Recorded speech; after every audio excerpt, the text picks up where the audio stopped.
citosólico. ¿Sí? Esas proteínas que fueron formadas completamente en el medio citosólico van a estar aquí y van a tener una señal específica, unos péptidos, donde la señal específica se llama NSL. NSL es una secuencia de péptidos que va a reconocer una proteína. Y como la biología no nos quiere complicar mucho, entonces la proteína que va a reconocer esta NSL se llama importina. Entonces, esta NSL va a reconocer una proteína que se llama importina. Cuando esta importina con esta NSL están unidas, están juntas, nosotros vamos a tener algo que se llama RAN-GAP. El RAN-GAP también es una estructura proteica que tiene la capacidad de reconocer la unión de la importina con NSL. En ese momento, RAN-GAP va a traer una proteína que se llama proteína RAM. Pero esa proteína RAM tiene GDP. O sea, acá va a venir una proteína que tiene GDP que se llama RAN-GDP. RAN-GAP le va a traer a RAN que posee GDP. En ese momento, RAN-GAP es tan buena, que le va a agarrar a todo junto. Va a agarrar la proteína que tiene NSL, va a agarrar la importina y va a agarrarle a RAN-GDP. Y todo junto va a venir y va a colocarle acá en la entrada de la cesta de este poro. Entonces acá yo voy a tener mi proteína que tiene NSL, voy a tener mi importina que va a estar acá, ¿sí? Voy a tener mi RAN acá GDP, que es RAN-GDP, y acá a todo esto le trae esta RAN-GAP. RAN-GAP le va a traer y le va a colocar hasta la entrada de la cesta. Pero RAN-GAP le va a soltar de la mano y le va a decir, ustedes van a entrar, yo me quedo aquí. RAN-GAP no entra, no va a pasar por la cesta. Ella no va a pasar, ella solo va a lanzar. Es como la tierra movediza. Yo me voy y me pongo sobre la tierra movediza y la tierra me empieza a succionar, a meter hacia adentro. Entonces, eso va a pasar por estas. Cuando RAN-GAP le suelta, en este trayecto, ella va a ir ingresando, va a llegar y se va a abrir la cesta.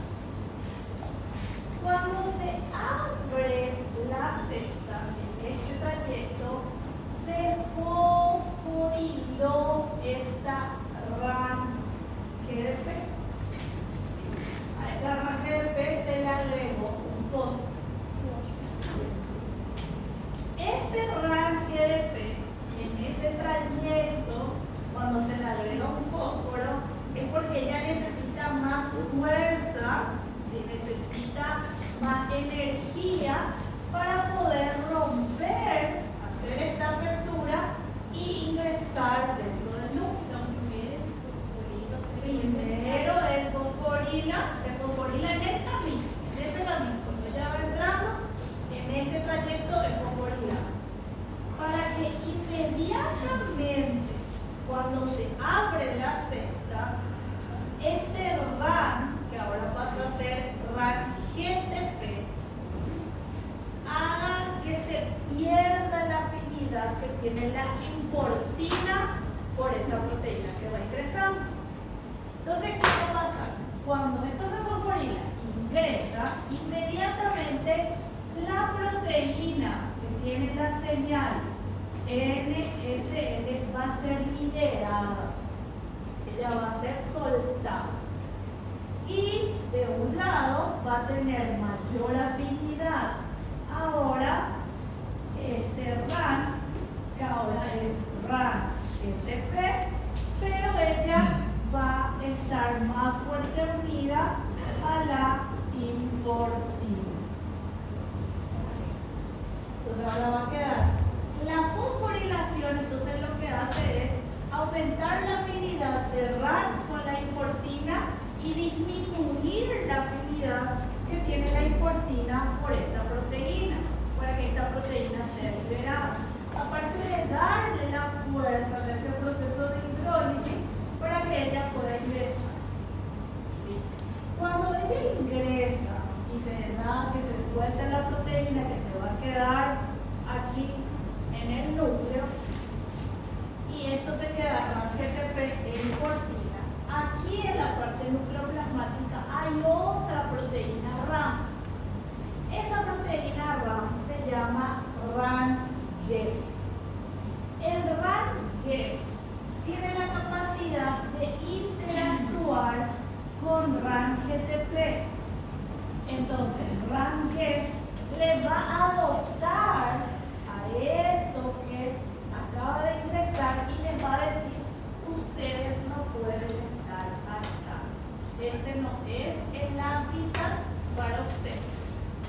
Y les va a guiar, de tan buena que es RAN-GEF, así como yo con ustedes, les va a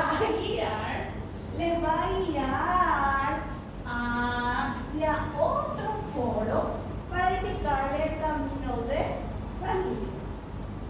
Entonces RAN-GEF va a traerle hasta acá a esta importina y a este GTP con el RAN, o sea, la proteína RAN-GTP. Cuando ella entra hasta acá, esto va a traer claramente RAN-GEF.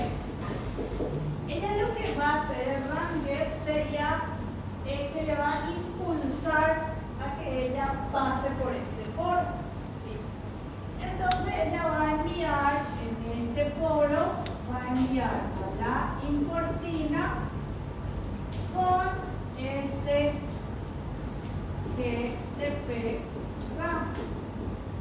¿Y qué va a pasar? En este trayecto, así como acá se le agregó fósforo, en este trayecto se necesita también energía para que ella termine de ser impulsada, porque el RAN-GEF le impulsó hasta la parte media. Entonces, en ese trayecto, este GTP va a perder un fósforo. Para que ella, cuando salga separada y que obtenga separada de vuelta mi importina y tenga del otro lado ahora de vuelta mi RAN, que ahora es de vuelta G. Y esto puede ser de vuelta reutilizado para volver a hacer ese ciclo.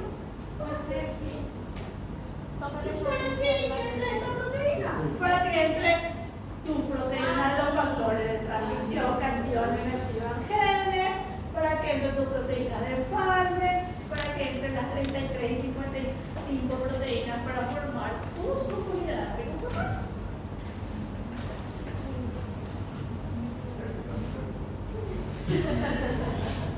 Para formar tu ARN ribosómico, para formar tu ribosoma. ¿Qué más quieres? Si no tienes ribosoma, no tienes proteína. Tienen que saber eso para el examen, sí, mis niños. Entonces, por favor, 10 con GTP, nucleoplasma, RAN-GAP con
Centrícia rugosa, certo? O GTP. Para salir. Aí nisso, depois ele perde. Pierde, se vuelve a hacer reconocer una proteína. Aí reconhece e depois GTP. Para meter, tiene que meter 33 proteínas, 55 proteínas, factores de transcripción, factores de empate, un montón de cosas. Sí, es una secuencia peptídica de proteínas. Es una señal, péptida señal. Sí, mi corazón. Por eso esto tiene que ser reutilizado. Esse imã, ele é como sinalizador. Un señalista, un reconocedor.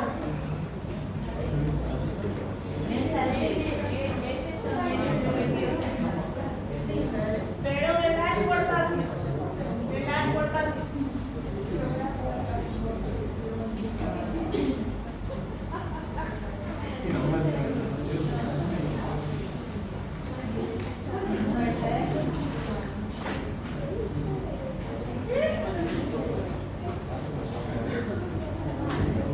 ¿Lágrima de qué?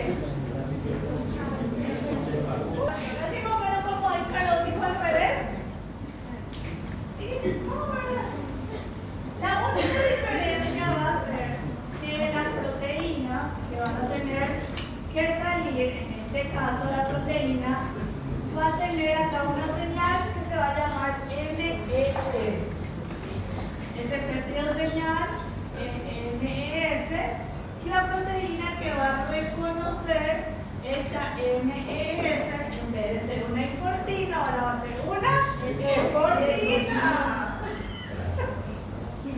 Entonces, aquí hablamos entonces de una export. Y lo que va a reconocer acá NS con la unión de la exportina ahora va a ser mi RANGEF.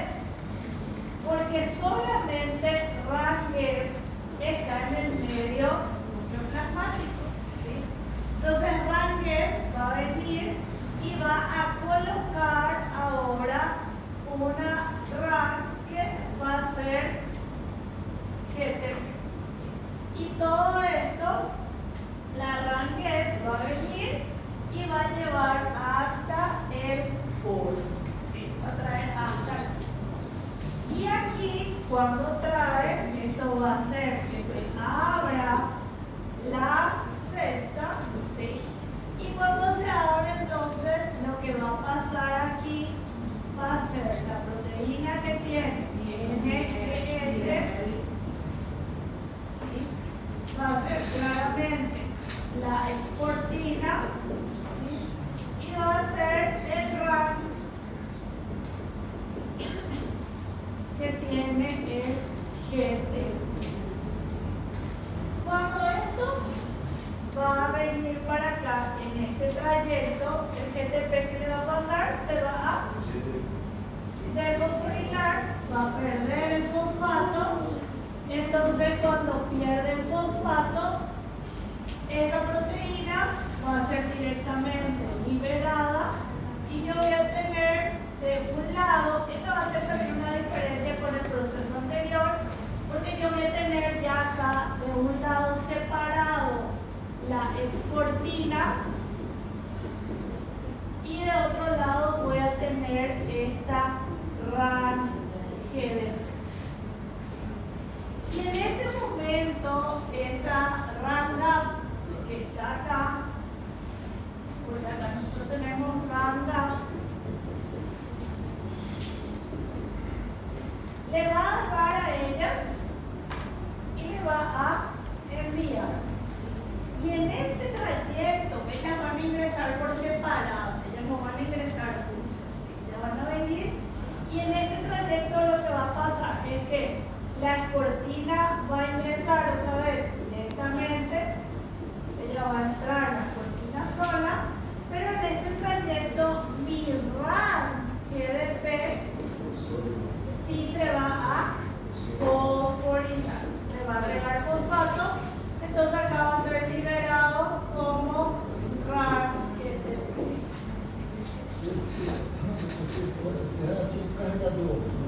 Sí, se tiene que cargar de vuelta para que acá adentro pueda ser de vuelta reutilizado para volver a hacer. Y eso entonces es por el mecanismo de importación. Sí, las cortinas tuvo que haber sido una proteína que fue también ingresada de esa manera. Porque en el núcleo no, o sea, todas las proteínas, esa RANDES también, todas las RAM, todo lo que tiene que estar acá, todo tuvo que haber ingresado. Para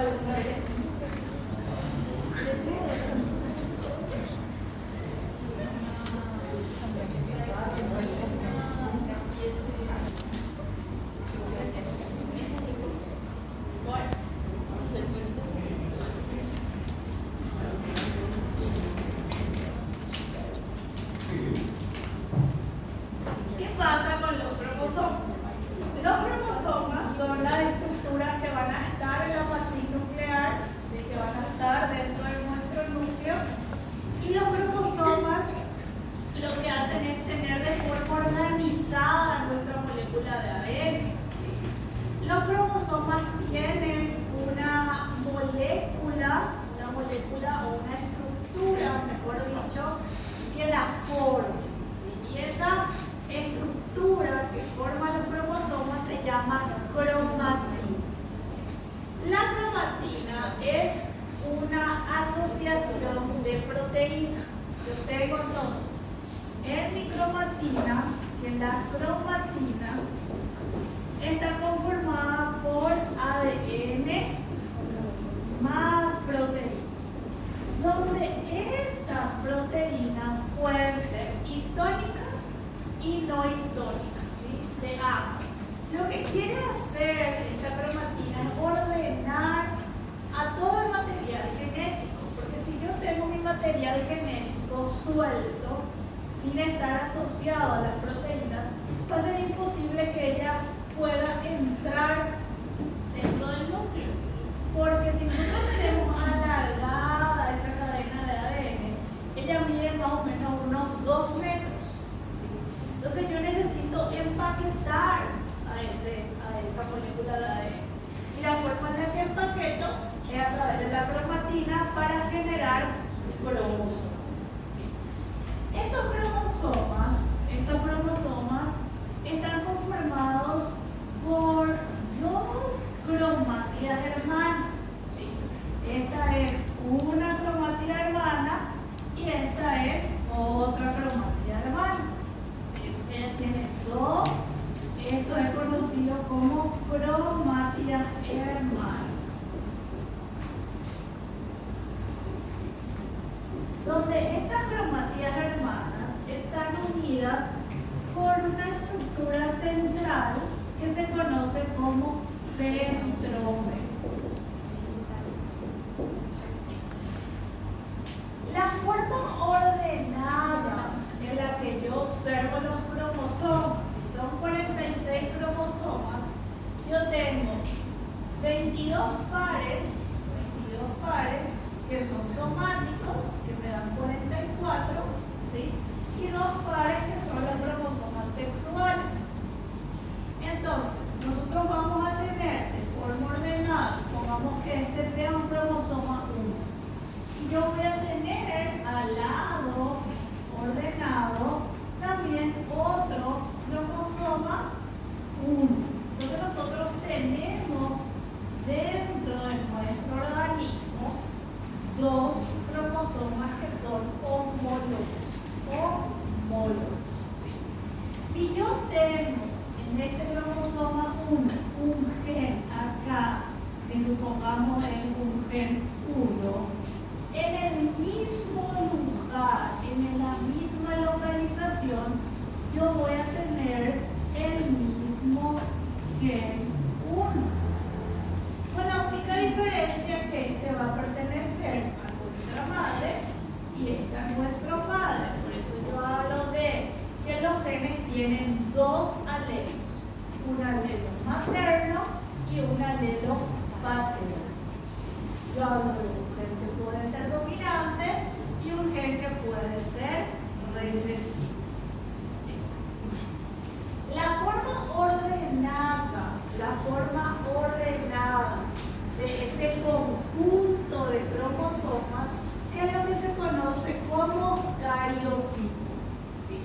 el nombre de cariotipo. Dentro de esta estructura del cromosoma hay tres que son indispensables para que ocurran los procesos de replicación. El centrómero es una de esas estructuras. ¿Por qué? Porque dentro del centrómero pueden llegar unas fibras proteicas que van a venir y van a unirse al centrómero. Estos que vienen y se unen al centrómero son llamados como cinetocoros.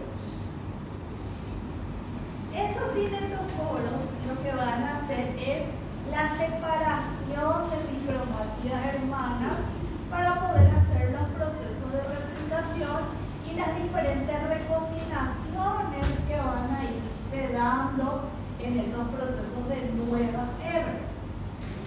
Otra parte importante que es indispensable y que está dentro de los cromosomas son los conocidos como telómeros. Aquí nosotros en cada cromosoma tenemos dos telómeros.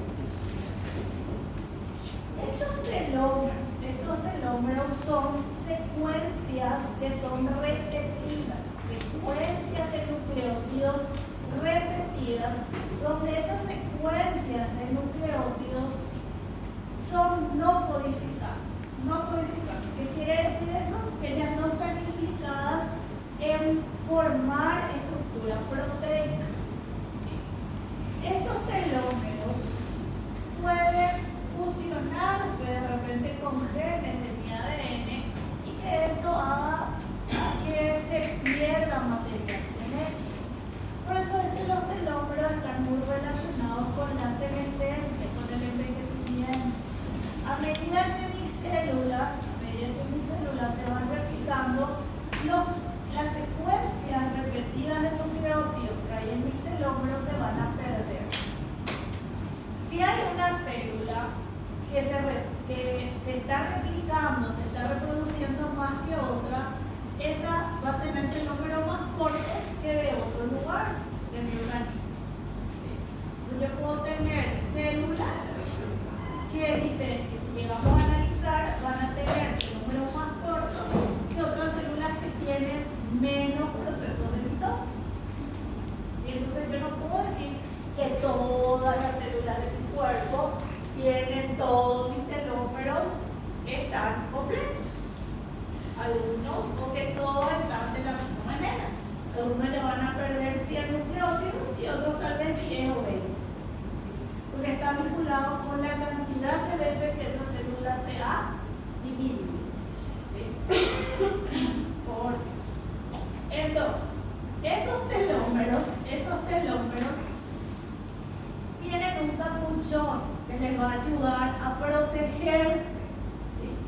Entonces, nosotros vamos a tener un capuchón, una capa que va a proteger a esos telómeros para evitar su degradación, ¿sí? Para evitar que ellos se degraden. Porque si ellos se degradan, hay veces que hay patologías que están vinculadas con la degradación de los telómeros como cierto envejecimiento. Hay una patología que se llama progenia, ¿sí? Donde las personas ellas nacen bastante envejecidas, la piel bastante envejecida, y eso es a causa de que este capuchón no está protegiendo a estos telómeros. Y otra estructura que es indispensable y que está dentro de los cromosomas son los orígenes de replicación. Yo puedo tener en un cromosoma varios orígenes de replicación que van a estar ubicados en estos lugares. ¿Sí? En estos lugares voy a tener varios orígenes de replicación. Estos orígenes de replicación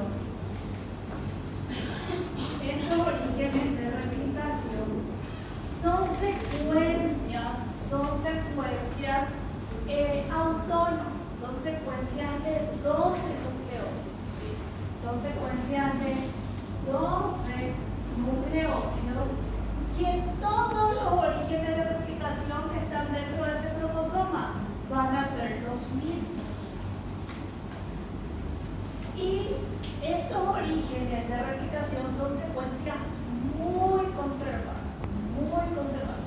¿Qué significa que algo sea muy conservado genéticamente hablando? Que cuando algo muy conservado en genética sufrió algún daño, alguna mutación, es muy probable que ese ser no sea viable o que desarrolle una patología muy grave. Mientras más conservado sea algo, quiere decir que si eso tiene algún cambio, una variación, va a ocasionar algún inconveniente.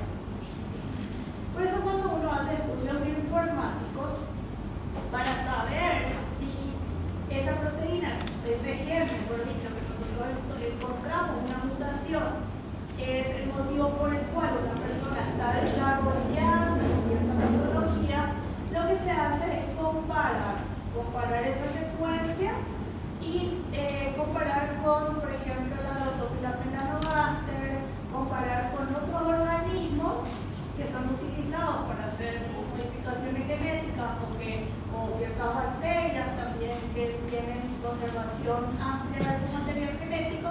Entonces se compara para poder ver y si realmente hay un porcentaje muy diferente, podemos decir no, eso no va a estar implicado porque no es tan conservado, es algo indispensable. Pero si el porcentaje de similitud se tiene muy alto, entonces si hablamos de una secuencia conservada, que si encontramos el daño ahí, es muy probable que esa sea la patología, ese sea el motivo por el cual se está desarrollando esa enfermedad genética. ¿Sí? Entonces por eso es que los orígenes de replicación son secuencias conservadas. ¿Qué es lo que ocurre en los orígenes de replicación? Los orígenes de replicación son los lugares donde van a venir y van a ser llamadas todas las enzimas que van a participar en el proceso de replicación. ¿Sí?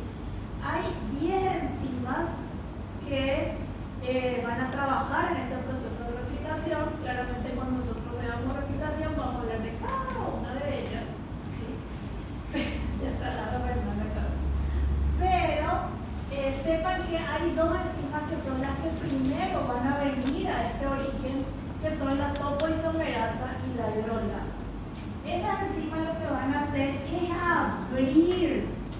abrir mi cadena de ADN para que pueda ocurrir la replicación. Entonces ellas van a abrir mi cadena para que se pueda replicar una cadena y la otra cadena al mismo tiempo. Y yo eso tengo que tener varios lugares en mi cromosoma donde esté ocurriendo eso al mismo tiempo para que cuando concluya la replicación yo tenga todas las piezas que se puedan juntar a través de una enzima que se llama ligasa, que ella logre ligar, unir todas las piezas. ¿Sí? Y eso ya funciona. Y acá entonces está resumido todo lo que yo les dije para que ustedes estudien. ¿Sí? Chicos, algo importante, claramente los telómeros, como son secuencias también repetidas, ellas pueden hacer fusionarse de repente con otro material genético y hacer que se degrade, ¿sí? Que se degrade también material genético, que se pierda ese material genético. Y el capuchón que protege este telómero se conoce como DRL. Así se llama el capuchón que va a proteger a estos telómeros. Luego nosotros podemos hablar de una clasificación, ¿sí? De los cromosomas. Estos cromosomas se van a clasificar de acuerdo a la ubicación del centrómero. Si el centrómero está en la parte medial, nosotros hablamos de un cromosoma metacéntrico, donde no se logra diferenciar el brazo largo del brazo corto, ¿sí? Donde los dos se ven más o menos con la misma longitud. ¿Sí? En cambio, en un submetacéntrico, nosotros podemos ver un brazo corto que ya se diferencia de un brazo largo. Y de un cromosoma acrocéntrico vemos que el centrómero está más para arriba, por donde ya me logra distinguir solamente como dos orejitas de ese brazo corto y el brazo largo mucho más amplio. Y el telocéntrico, los brazos cortos prácticamente ya no son visibles y solamente observamos esos brazos largos. Son cromosomas mucho más pequeños. El cromosoma 21 está clasificado como un cromosoma telocéntrico. Por eso es que son seres viables que llegan a nacer, ¿sí? Porque no hay tantos genes que están implicados, no hay tantos genes. Mientras más grande sea mi cromosoma, más genes va a tener ese cromosoma, claramente. Entonces, en este caso, hay genes que no es que no van a permitir una viabilidad, pero sí hay genes que van a estar muy sobreestimulados, que van a producirse bastante y por eso presentan características específicas cuando hablamos del síndrome de Down. O por ejemplo, el cromosoma 13 es un cromosoma androcéntrico que sí tiene genes que son muy importantes y por eso se da el síndrome de Down, que es el mayor motivo de aborto espontáneo. ¿Sí? Pero más adelante nosotros cuando vemos citogenética vamos a hablar de todos los síndromes. No, vamos a hablar de los más importantes. Si hablamos de todo, no. Bueno, y así. Y claramente en estos cromosomas hay secuencias que son únicas y hay secuencias que son repetidas. ¿Sí? Las secuencias que son únicas, son secuencias que no son tan conservadas y que van a variar a lo largo de los diferentes procesos que van a ir ocurriendo de generación en generación. Pero las secuencias que son repetidas son esas secuencias conservadas que van a estar muy vinculados con patrones moleculares, con sellos moleculares que van a permitir la identificación también de esa persona. ¿Sí? Entonces las secuencias repetidas son secuencias que logran pasar de generación en generación y se conocen como marcadores moleculares. ¿Qué pasa, chicos? Que eso significa que hay secuencias que van a ser necesarias para la vida, que son imprescindibles. Pero hay otras secuencias que son secuencias prescindibles, que yo tranquilamente puedo tener una vida normal y es que esas secuencias no se encuentran o esas secuencias se han dañado, no van a afectarme a mi desarrollo biológico. El desarrollo biológico